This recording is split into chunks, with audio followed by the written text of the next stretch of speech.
Hey everyone, hope you're doing well. Hope the last few weeks of January have been good and that you're having a good start to the new year. Today's video, just want to talk a little bit about some of the books that I've been reading and kind of what's been on my mind over the last few weeks of the new year. And yeah. So the first book is actually a continuation from the book that I mentioned in the last video, which is Notes of a Native Son. And yeah, I'm about 2/3 of the way through that book, and honestly, I'm pretty satisfied and content with the pace that I've been going at. I know it's probably a little bit slower than how I would normally read with like other texts and other works, but I think especially with a literary giant like Baldwin, that it's like totally fine and justified to take one's time and to like slowly ingest the material and to really like reckon with the themes and the ideas that he's putting forward. I think that like also just like Baldwin's writing isn't the most like easy to ingest or to digest. It's like very poetic, which is great. It's very artful. It's very like literary. But I think that yeah, sometimes like more poetic writing just takes a little bit more time to work through and to really understand. And especially I think because like Baldwin's writing is oftentimes like very nuanced, and he is oftentimes like not giving any like superficial understandings or reflections or criticisms, but rather it's much more complex and has much more depth. And so that, in combination with the fact that a lot of his writing can be sometimes like more poetic at times, can sometimes make it a little bit like it just requires a little bit more time and a little bit of a slower pace to really like ingest what he's saying. And I think with Notes of a Native Son, because he's writing so much about the nuance between, the different cultural hierarchies in 1950s and 1960s America. He's talking about, the nuance of being a black writer or being a black author and having to like represent one's race, but at the same time, wanting to prove oneself as an individual, and just like all the considerations and all the intentionality that and all the difficulty of both being a writer, an artist, and also a civil rights activist at the same time. So I think it's just it's just going to take a little bit of time to get through that work. And I think this year I'm also just trying to embrace that kind of like slower reading, just because what I've found, I think most people can probably relate to this, is that the quicker that I rush through a text, the less that I end up retaining overall. And again, I read to learn, I read to understand myself, to understand the world. And I think that if I take my time really engaging with the text, that I just end up retaining and being able to encode more of that material and more of that information into my long-term memory, so that it sticks with me, and it sticks with me for a long time. I think one other thing that I'll say that really has helped with tackling Notes of a Native Son and working through those essays is I actually first started off as an introduction into Baldwin's work, reading Eddie Glaude's Begin Again.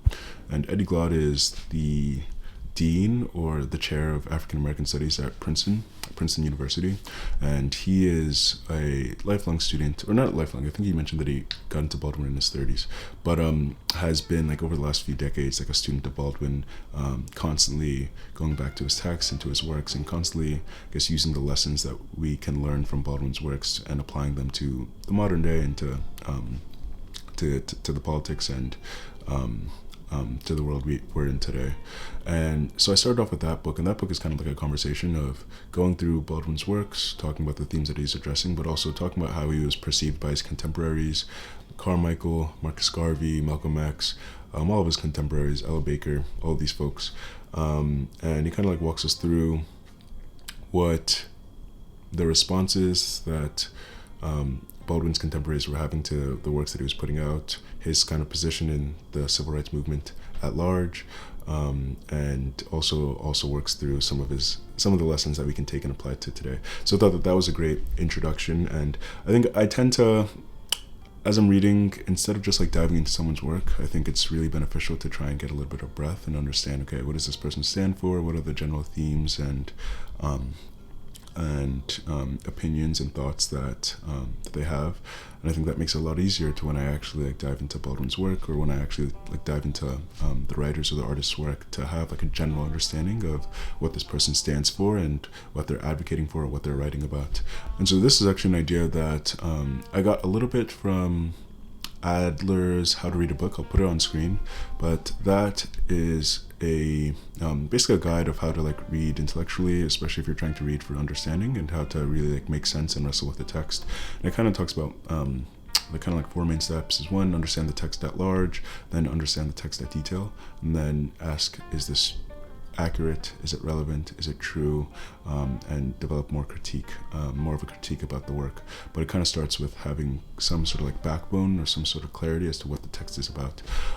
It's also something that I've read about in this other book that I read this month called Uncommon Sense Teaching. And somehow I always have time for like a quick like how-to book or self-development, self-improvement book. This one is actually more geared towards teaching or towards teachers, and it's called Uncommon Sense Teaching by Barbara Oakley. Who is maybe a learning scientist, somewhere, maybe in a field like adjacent to learning sciences and education. But the book that she's written is essentially kind of like what the latest research tells us about how to learn and how to retain as much information in our long-term memory. And some of the main takeaways that I took from that book were about the importance of two things, I guess. One is retrieval. So once you've learned something, kind of like testing yourself and trying to constantly like retrieve that information that you've learned without looking at any notes or anything. So that's basically the more that you retrieve something, or the more that you're tested on something without any like notes in front of you, the better you'll be able to test your understanding and to encode that information into long-term memory. Then the second thing that she really recommends is this practice called interleaving, which is the idea of varied practice. And so that's the idea that if I'm trying to study for a biology quiz, right, rather than just trying to study using flashcards, maybe I'll also study using practice examples from previous exams. Maybe I'll also use flashcards. Maybe I'll also engage in discussions with other classmates, and maybe I'll also do some practice problems, some oral practice problems, one-on-one with the teacher. So the idea is that the more varied your practice is over a long period of time, the more you'll be able to fill in the gaps of different areas that you're lacking in, or where your knowledge and understanding isn't as strong, and just overall the better grasp you'll have on the material. And so this is actually something that's really interesting to me because really, and I kind of talked about this in the BookTube newbie video, really the reason why I'm reading in the first place is to learn, to understand myself, to understand other people, but just to understand the world at large in a much more rich and thorough and in a deeper sense. And it kind of made me think that, it's funny because I was reading this book and then it made me think that, maybe for that goal of trying to understand the world better, I don't just have to rely on books, even though, books are great and I love reading, and, it's a great comfort of mine that has been with me for years. But I realized that, I don't just have to approach literature and reading with it doesn't just have to be books that I'm trying to absorb and understand the world from, but there are other mediums that can kind of be my interleaving. So for example, when I was first getting into Baldwin, I was also watching a bunch of his interviews and trying to learn that way. Another example is I realized that there are so many online courses from universities that I can also take that can also enhance my learning. And that's great because rather than trying to figure things out by myself, instead it's an expert in the field who has crafted and tailored a specific curriculum and a specific schedule to learn from. I mean, we're all used to the classroom environment, so we know the benefits of trying to learn something with an instructor versus trying to learn something on your own. But I think, for some reason I just kind of forgotten that. And I think this year, in addition to trying to read more slowly, I'm also going to try and practice that method of interleaving, which is trying to bring in a lot of different sources of information that are still long form, that are still, things that I can really analyze and be critical of, but that, might fill in some gaps that just reading a long book that might take 12 hours to read may not capture. So again, it's things in addition to books, that's supplementing with maybe online courses from universities like Yale, Princeton, MIT. All these institutions have courses that they give out for free online, but then also interviews and taking advantage of the fact that even 60, 70 years later, you can listen to recordings of these folks from the time that they were active in. Then also obviously like articles and like news and just like following publications. So I tend to kind of, I'm pretty basic, so kind of just tend to follow the Times and the New Yorker. But if anyone has any recommendations on publications and news outlets, yeah, I'd love to take some and expand that, because I haven't always been a big reader of like the news, but you know, obviously, you know, there's a lot to be gained by engaging more with kind of, I guess, like slightly shorter form articles and writings. And then what was the last thing that I wanted to say? Videos, interviews, newspapers, online courses. Yeah. So the last thing that I just want to talk about is, this is, I guess, less about, well, no, it's still related.